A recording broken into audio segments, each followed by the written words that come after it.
Thanks, dear viewers, for joining us on this edition of the Primetime Newscast on Equinoxe Television, live from our headquarters in Cameroon's economic capital, Douala. I am Babla Jonathan. In our top stories in this edition of the news, international pressure continues mounting on the President of the Republic of Cameroon, Paul Biya, over the deepening Anglophone crisis that has been pulling on for close to 4 years. Today, the Pope and the United Nations Secretary General have been reported to be mounting pressure on the President of the Republic to call for a ceasefire in Anglophone Cameroon.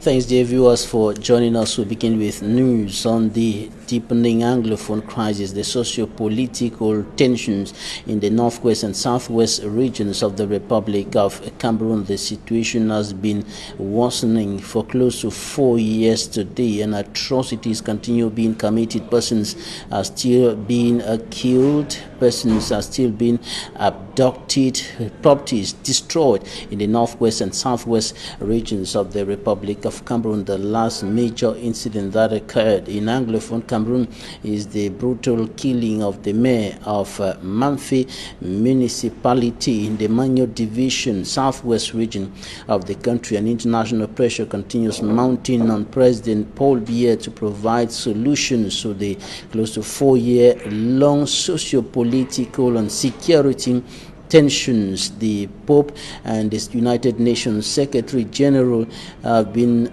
reported by a newspaper to be mounting pressure on the President of the Republic to call for a ceasefire in those two regions. For me, Armstrong Sander has more.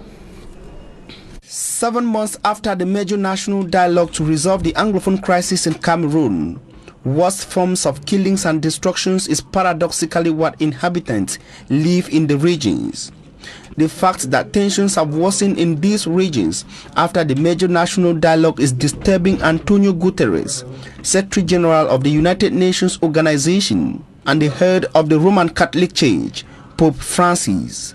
According to a global online news organ, Crise, Pope Francis and Antonio Guterres have renewed pressure on President Paul Biya for a lasting solution to the Anglophone crisis.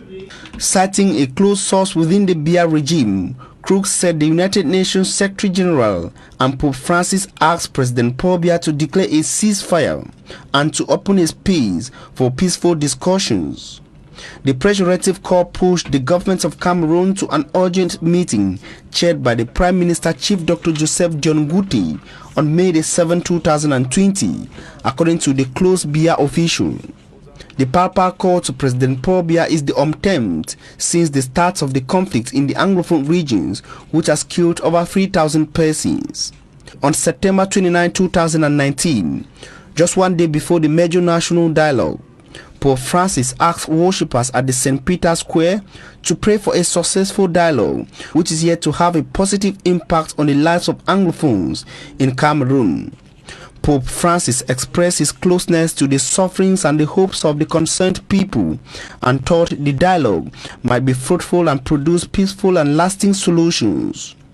The Vatican on February and March 2019 also offered to broker dialogue in the conflict in the Anglophone regions of Cameroon. Antonio Guterres in many outings has asked for a genuine and lasting solution to the conflict, which has unfortunately not arrived more than 3 years on. Antonio Guterres, addressing global conflict and COVID-19 this year, called for a total ceasefire amid the coronavirus pandemic. But in the Anglophone regions of Cameroon, the conflict is still on and taking many lives. More than 3,000 people have been killed, 679,000 persons forced away from their homes, and over 600,000 children left without education since 2016 by the conflict, according to Human Rights Watch in its report published on February 12, 2020. And while the socio-political and security challenges affecting the northwest and southwest regions and even the northern regions of the Republic of Cameroon, with the separatist struggle and the Boko Haram struggle in the northwest and southwest and up north respectively, are yet to be completely solved by the government of the Republic of Cameroon. The coronavirus is making its way from the north to the south, from the east to the west, and the figures have continued increasing in the Republic of Cameroon. Yesterday, 110 new confirmed cases of the COVID-19 were recorded in President Paul Biya's country, and 59 other persons who were infected with the COVID-19 were successfully treated, and 11 more persons have died of the coronavirus in the Republic of Cameroon. In the meantime, the different state institutions are stepping up sensitization in order to raise barriers against the coronavirus across the country. The National Gendarmerie took to the streets in Limbe, sensitizing the population of the OPEC city on the importance of respecting all the barrier measures of the government and the World Health Organization in order to stop the spread of coronavirus in the country. Our correspondent David Sunmaimo has more.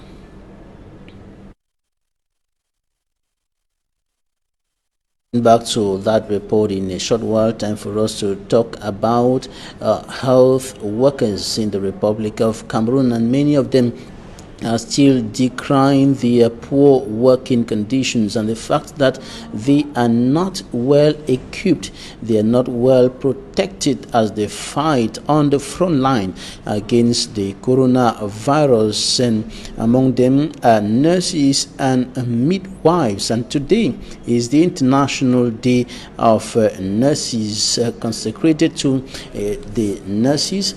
And on the sidelines of this day, we are taking a look at the working conditions, the situation of nurses and midwives in the Republic of Cameroon. And the president of the Association of Nurses and Midwives in Cameroon told Equinoxe television in an interview that the situation of nurses and midwives in Cameroon is very poor. Take a listen to Ngang Nelson.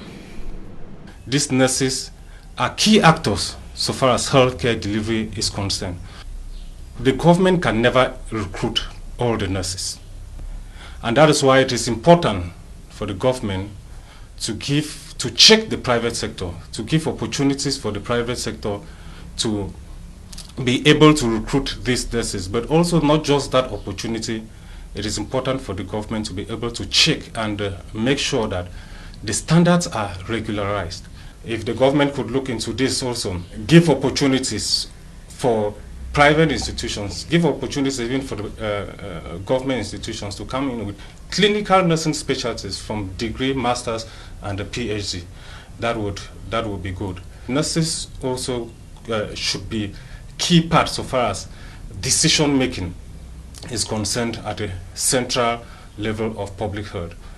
We understand we have different healthcare professionals, but we think if nurses are part and parcel of decision making of the healthcare delivery system, the nurses who are there will understand what their fellow nurses on the ground are going through, and the decisions too that will be taken would go a long way to influence or better up the working conditions of nurses back in the field.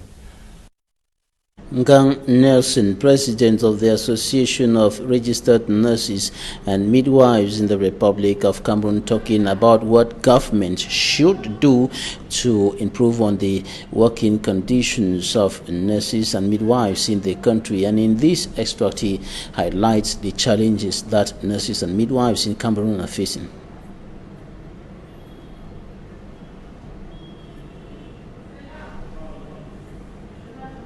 Gandin is the president of the Association of Nurses and Midwives in Cameroon, with all the details on the challenges that nurses are facing, on the situation of nurses and midwives in Cameroon. He says the situation is very poor. I use the opportunity to say hi to all health workers and a special salute to nurses and midwives who I consider them heroes so far as COVID-19 is concerned. The state of nurses in the country is very poor. The state of nurses is very poor. When I talk of nurses here, I'm talking of state registered nurses. I'm talking of professional nurses. I'm talking of nurses with HND, with SRN, with HPD and above. The state is very poor, and the working conditions are really deplorable. You would imagine the government launches a concours, and out of thousands of nurses, the government wants 20 to recruit 20 nurses. The rest are left to struggle in the private sector. And since the private sector looks like there is almost nobody to check what the employers do to employees, the employers too have taken advantage of this and are exploiting a number of these nurses. You can't imagine that a nurse, after training for a minimum of 3 years with an advanced level, is proposed a deplorable salary of 30,000 francs. Other challenges faced by nurses in the country: career advancement. There are very limited opportunities for career advancement. You have many areas where nurses could specialize, but unfortunately in the country it is not possible. And because of that, nurses end up getting into allied fields which is not directly nursing. So if the government could look into this also about COVID-19, the issue of personal protective equipment, it's a cry all over, and it's the same thing we are facing. If you get doctors, nurses and whoever being infected, it's because we don't have enough masks, we don't have enough gadgets. Medical or health workers begging for protection at a time when a pandemic, the coronavirus pandemic, is killing and infecting many more persons in the Republic of Cameroon and across the African continent and the rest of the world. The president of Madagascar, André Rajoelina, has hit back at critics of untested herbal tonic that he is promoting as a treatment for coronavirus. Speaking to the French news channel France 24, President Rajoelina said that criticism of the drink known as COVID organics showed that showed what he called Western nations' condescending attitude to traditional African medicine. He said, I quote, "If it wasn't Madagascar, and if it was a European country that had actually discovered this remedy, will there be so much doubt? I don't think so." End of quote.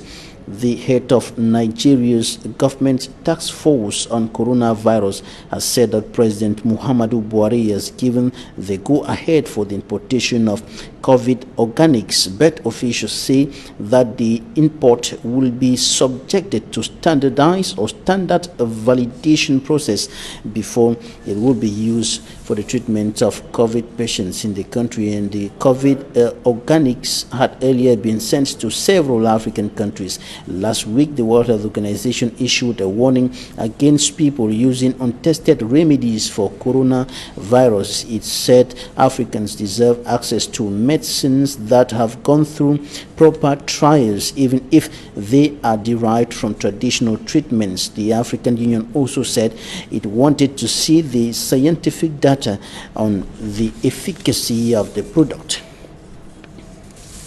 And the World Health Organization warns that sub-Saharan Africa's HIV death could rise by 500,000 amid the coronavirus pandemic unless governments move to address the issue.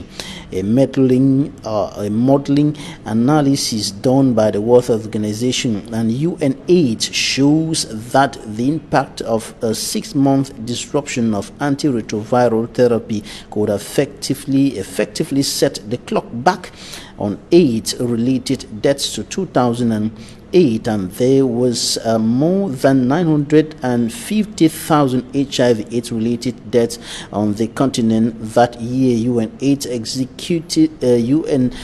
Executive Director Winnie Bianyame warned that treatment could be interrupted with HIV services closed or unable to supply antiretroviral therapy because of the breakdown in the supply chain. And the World Health Organization head Dr. Tedros said countries need to ensure that those diagnosed with HIV are adhering to treatment and that testing services will not be disrupted.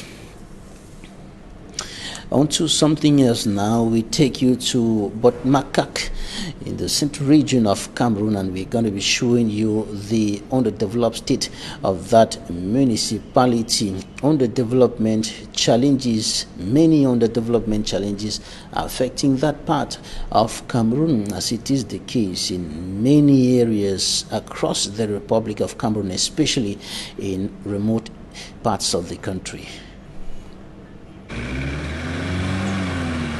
The main access roads getting into Botmakak of the Young and Kelly division in the center region.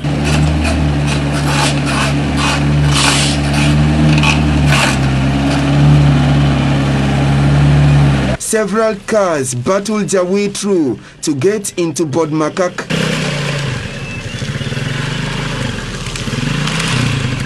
Just like cars, those who own motorcycle also face the same problem, and if it's more than them, they prefer pushing their motorcycle as they walk inside the muddy water. With the arrival of the rainy season, this will be a normal scenario for those plying the road into Botmakak village, something the divisional officer of the area is quite aware. It is a reality. We have difficulties in getting into the interior of the village, which is big and enclaved, particularly during this period. We have taken our normal precautions, which is to stop lorries that weigh more than 7 tons not to move on the road. Nos mesures habituelles, c'est-à-dire interdire la circulation des camions de plus de 7 tonnes qui sont connus pour dégrader davantage la chaussée. With all access roads into Botmakak almost inaccessible, price hike in basic commodities is evident, and natives of Botmakak say it is time for the elites to come together as one. Depuis bientôt 2 mois, on a envoyé le projet. Nous attendons la réaction It's almost 2 months that we sent project proposals to the hierarchy. We are still waiting for the state to react. I wish to appeal to the elites of this area to see how we can repair this road, because when the road is not accessible, prices automatically skyrocket. Les prix de consommation, les premières nécessités, le transport augmente et tout augmente. Or, comme on le dit communément, là où la route passe, le développement suit. Apart from the ugly roads, Botmakak also lacks drinking water. The population is requesting that the government should come to their aid to provide them with the basic social amenities, particularly at a period that each Cameroonian is expected to wash his or her hands on several occasions due to the outbreak of coronavirus. Another locality in this newscast facing several underdevelopment challenges is Mbanga in the Mungo Division littoral region of the country, and municipal authorities are attributing the problem to flaws in the decentralization process being implemented in Cameroon. Constant electric cuts, inadequate water supply and poor hygiene conditions are some of the challenges the population of Banga is facing on a daily basis, thus having a negative impact on the development of the area.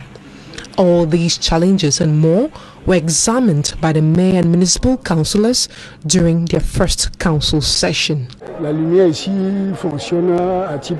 Epileptic energy supply is one of our biggest nightmares here in Banga. Even while we were holding our council session, we experienced electric cuts. It is a real problem and the council has to work hard in order to better tackle the problem.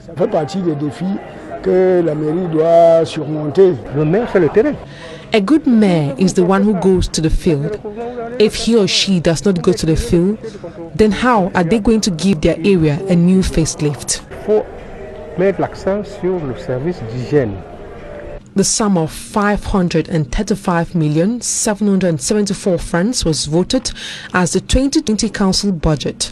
Meantime, 239,274,000 was received as state subvention, making a total of over 761 million. According to the mayor of Banga, Henriette Ndale-Jake, the amount that has been raised will be judiciously used to address the challenges that were raised during the council session. Immaculate Fogwe ending the first part of this newscast. Talking Point is up next.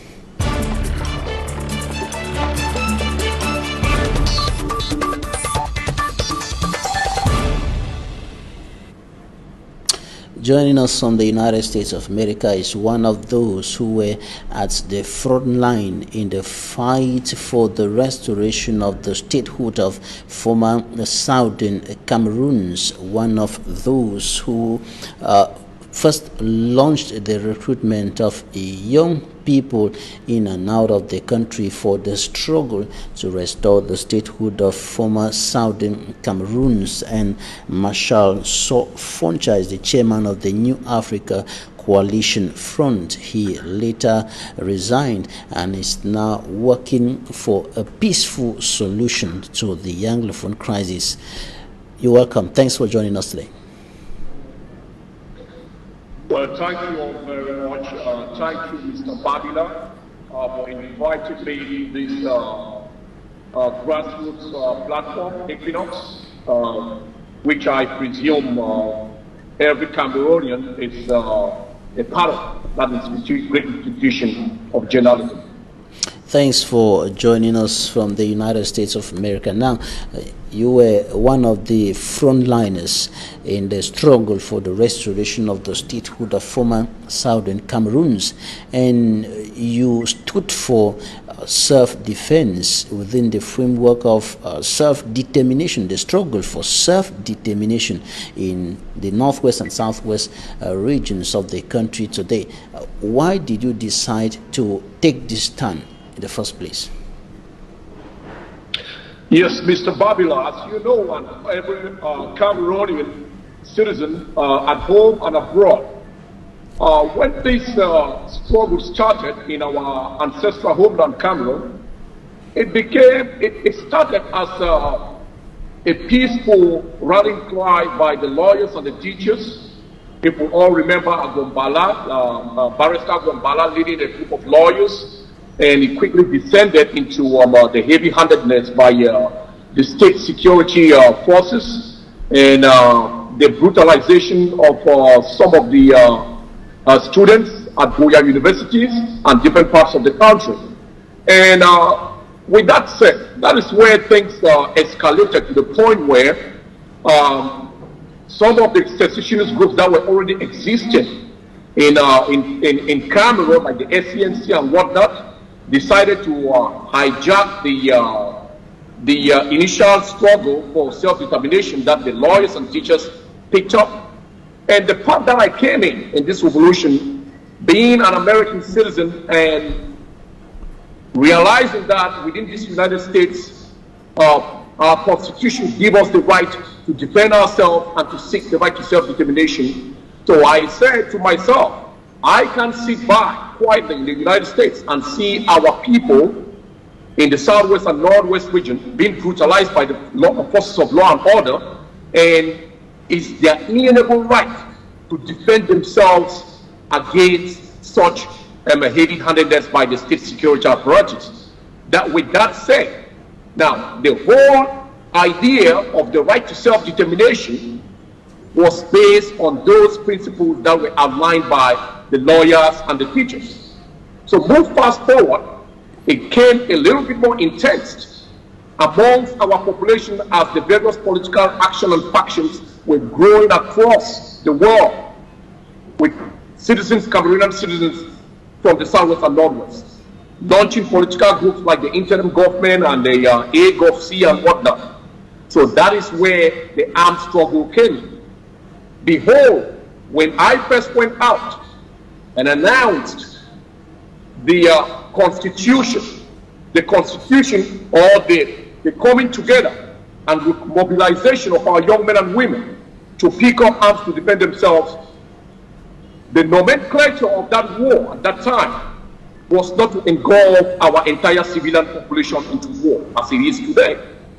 So one of the main reasons why I resigned and extracted myself. No, before coming to Marshal, before coming to why you resigned, you one of those people that the government of Cameroon has been accusing of masterminding all the atrocities that have been occurring in the northwest and southwest regions of the country, masterminding the violence, the gun battles, and so on. And you one of those considered as, or maybe it's no longer the case now, since you have switched to another path, the path of a peaceful solution, were considered as enemies of the state. Why did you decide to be an enemy of the state according to government, to go the way of violence?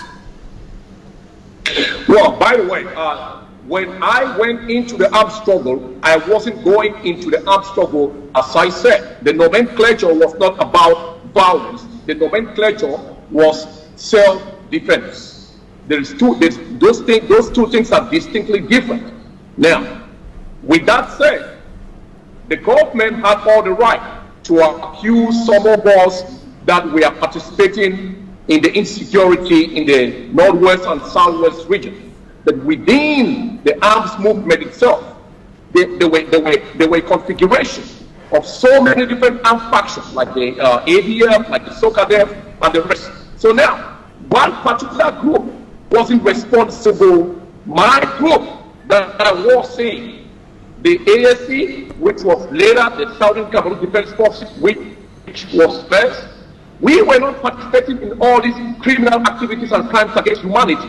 And those were some of the reasons why I decided to make a calculated policy shift, because I fight was for the self-determination and the right to determination for the people of the Northwest and Southwest. And today, that fight for the right to self-determination is applicable to Cameroonians from all 10 regions of the country. So that is where the fight has been enlarging, and not through guns, because I told the fighters on the ground, the ones that are rallying with me today, to seek a peaceful pathway.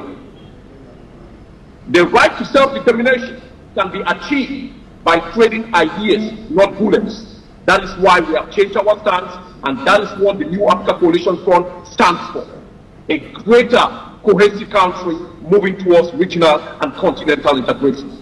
All right, Marshal Foncha, you resigned in June 2018 and started reconstituting or reconstructing a part that has to do with peace and solving the problem the political way.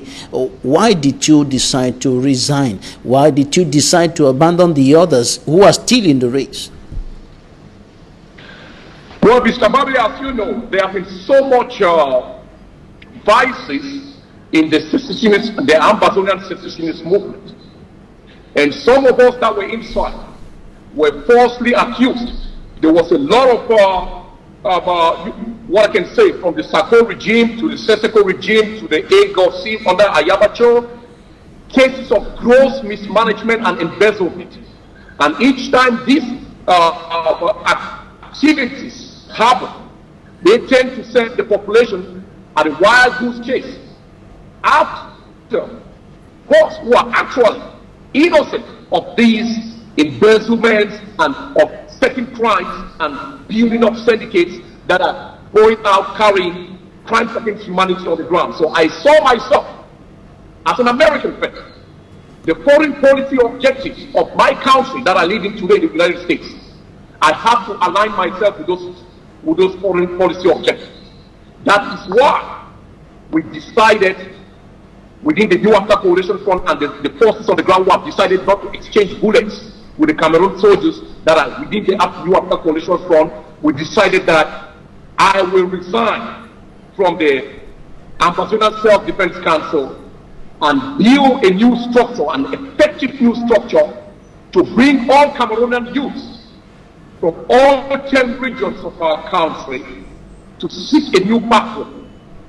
We're going to we'll talk about that initiative. We'll talk about hijacking of the nomenclature of the right to self-determination. All right, we'll talk about that initiative in a short while.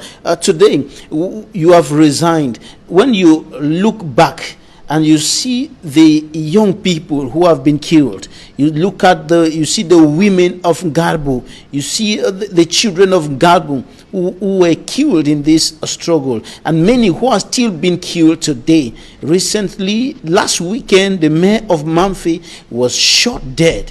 When you look at all this, how do you feel? Do you regret your earlier decision to encourage this line of action to restore the statehood of the former Southern Cameroons? Yes, Mr. Babila, I want to categorically state here today in front of the Cameroonian people and also to our ancestors and our forebears.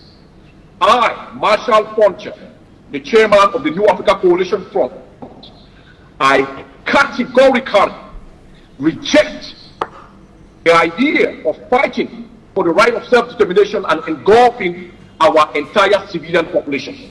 I reject all the tactics being employed by the group led by Ayaba Lucas, the ADC, ADF, the group led by Sakosambo Kmer, by Seseko Tabe Julius. I categorically reject also the serious war crimes activities that some of the activists like Joshua Carr and Eric Tato are pushing out there.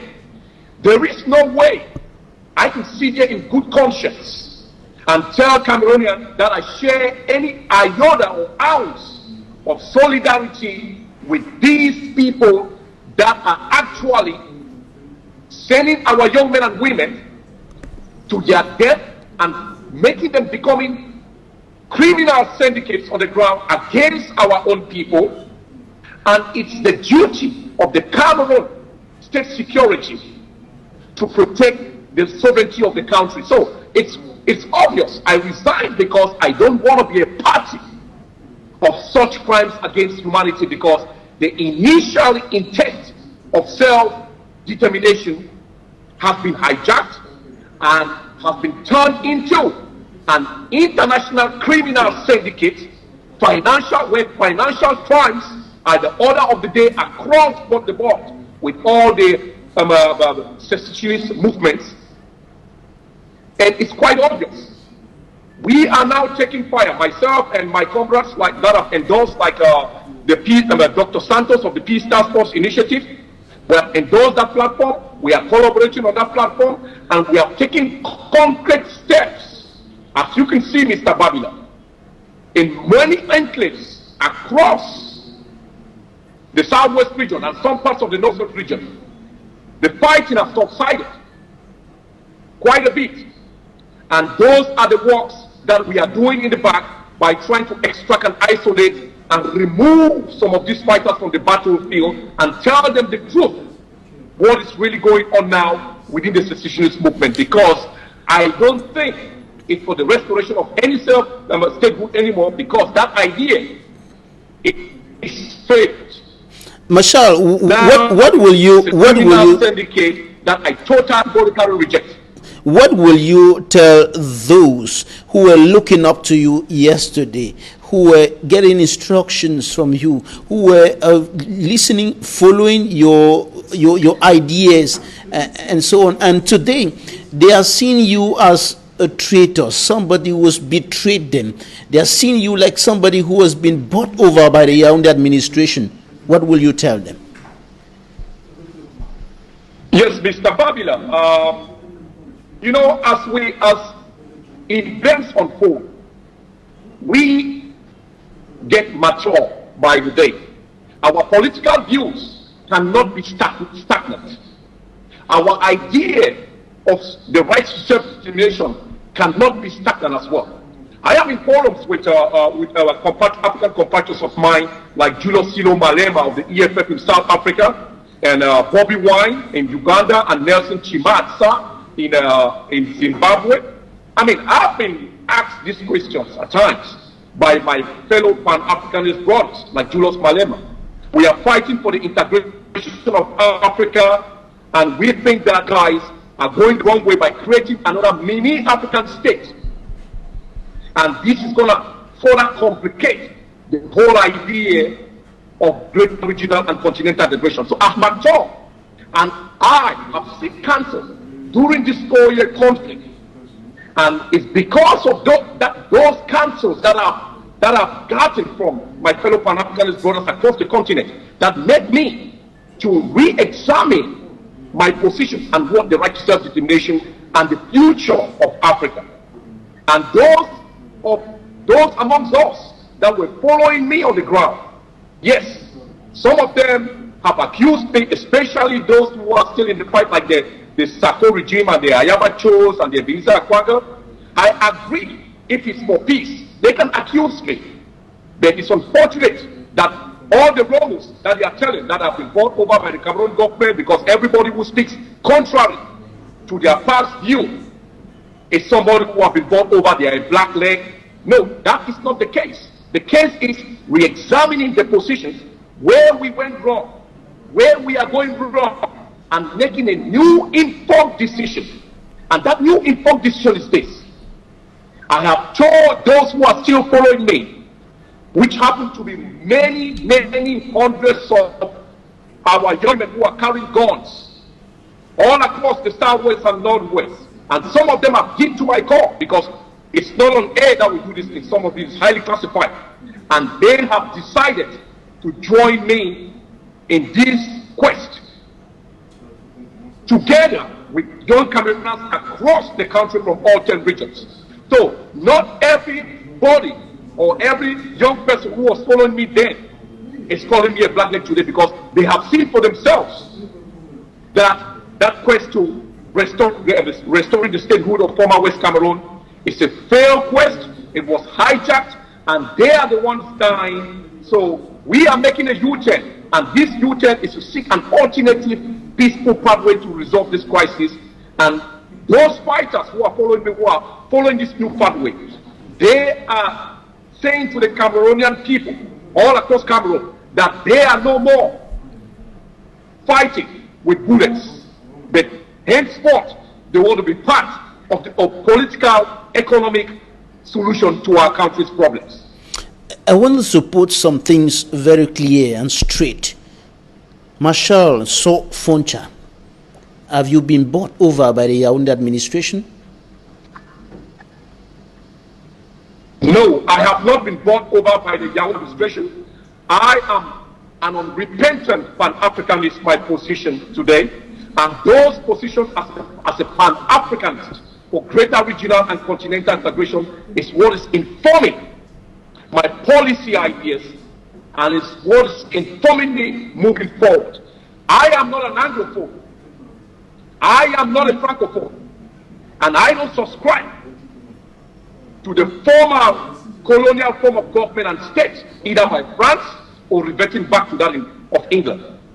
That is why I took this position as an Africanist, and to see an Africanized Cameroon in the future, that I call next generation Cameroon. So the idea that when somebody gets mature politically and re-examine their position and their stance and try to be inclusive and bring all our people from all 10 provinces, which I call them states, all 10 provinces to come together and seek solution for the common good of our people, that does not make that person a traitor. That does not make that person to have been brought out. Because then again, as I said, these policy objectives, not only they are pan-Africanist, which I am a member of that movement, they are Africanized policies, and also being an American citizen and following the foreign policy objectives of these United States and the international community. That is why I think the future of Cameroon is an Africanized Cameroon. And I'm employing all those who are carrying guns in the bushes to join the New Africa Coalition Front that are partnered with the Peace Task Force Initiative for Cameroon conflicts to peacefully demilitarize the Northwest and the Southwest and move towards a negotiated settlement to resolve this crisis once and for all. So, Mr. Babila, I have not been bought over. I will not be bought over today, tomorrow, or ever. I stand with my conviction as a Pan-Africanist and as a Cameroonian. What have you been doing, and what are you doing to restore peace, to help in the efforts to restore peace and normalcy in Anglophone Cameroon within the framework of your organization, the New Africa Coalition Front? Yes, Mr. Bobby, I will get into it, but I will not get into the classified part of this, of what I'm doing. Some of it is militarily classified. Now, as I earlier said, the New Africa Coalition Front, it's a pan-African political structure that we are configuring, removing the fighters, isolating them from the battlefield, to come in and building new ideas to move the country forward. And we are also in collaboration with the Peace Task Force Initiative. And because of that collaboration with the Peace Task Force Initiative, we have moved systematically, even before the assassination of Mayor Presley Ojong of Mamfe. We have removed and isolated hundreds of secessionist fighters to re-educate them on what future they can belong in new Cameroon, in the next generation Cameroon. That is why the fighting in some areas, in Meme, in Fako, in Dian, in Manu, in Momo, have subsided. So those are some of the strategies that we are using, because we have, where the organization, NAF, which is New Africa Coalition Front, have access to thousands of fighters on the ground, and each day we are speaking to commanders, and we are speaking to the fighters themselves, and some of them in the hundreds, because of our efforts, are scared of the actions by the Cameroon government after with the DDRO. Some of them have decided and moved into neighboring Nigeria to wait until when a negotiated settlement will come. So our efforts is to demilitarize the zone. Our efforts is to make sure those carrying arms stand down, because those arms are being used not only fighting the state security force of Cameroon, but engulfing our own civilian population, like what we saw in Mamfe about this past week, the assassination of Mayor Presley Ojong. And these activities doesn't only end in the home front in Cameroon. We are preparing to start filing a class action lawsuit in the United States of America against the perpetrators of some of these crimes against humanity, some of these financial crimes that have taken place within American jurisdiction. So those are some of the things that we are doing. As we say, the government was right to accuse me as being part of those who catalyze our young men and women to carry arms, but some of us, including myself, did not send them to become war criminals. And that is why we are launching a class action lawsuit across the United States and thank you. In Europe. Thank you, Marshal. So, taking them to court. Thank you, Marshal. So, Foncha, you are an ex-separatist leader, now chairman of the New Africa Coalition Front. Thanks for joining us today. Thank you, Mr. Babila, and thank you for inviting me to your show. Thanks, ladies and gentlemen, for staying with us. That's it for today.